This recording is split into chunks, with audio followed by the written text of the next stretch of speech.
So, last class, one of the biggest things that we did was the debate on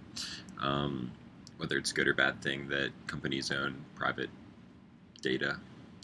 or I guess public personal data. I'm not sure what way to categorize it. It was just basic question on whether or not it's good or bad that these companies have big data. So I guess that gets to some of the things I wanted to say. Was I thought for the debate could have been a lot better if we would have um, limited our criterion for what counts as big data, and also perhaps subcategorized the good and bads into various topic areas, like, say, privacy for one of them, um, search refinement for another one, um, which could include both products as well as information search engines. Um, and then also advertising could have been another one, and whether it's the good and bads inside of that. Because I felt that because the topic was so broad, a lot of people seemed to want to talk about a variety of things, and then there was only a really short window of response. So I guess really in my reflection, I want to say that it would have been nice to break the debate up in a different way. I think it's fine to have the broad topics and people taking two sides as a way of starting to think about something. But then I think a nice way to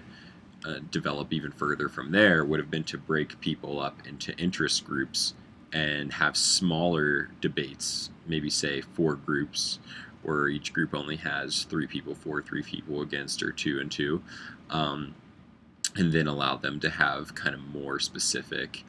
long-winded debates with variety of point counterpoint um, arguments or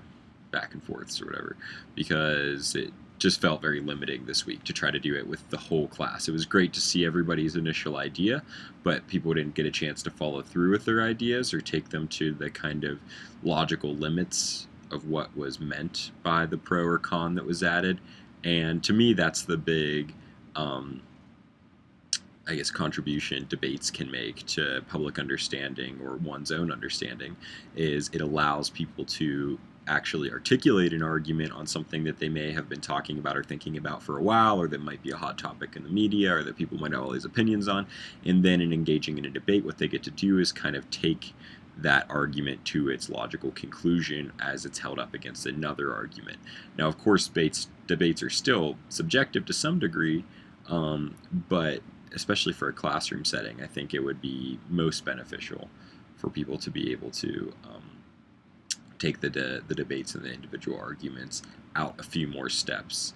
rather than trying to have the class engage with the arguments at this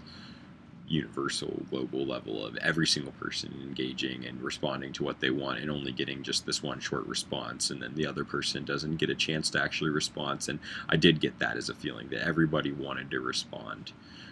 to their questions that got countered. So anyways, that's my reflection for the week just on the debates. I think the debate is a really great idea for the class, but I hope maybe for the next one it'd be cool to execute it a little bit different or try it out a little bit different.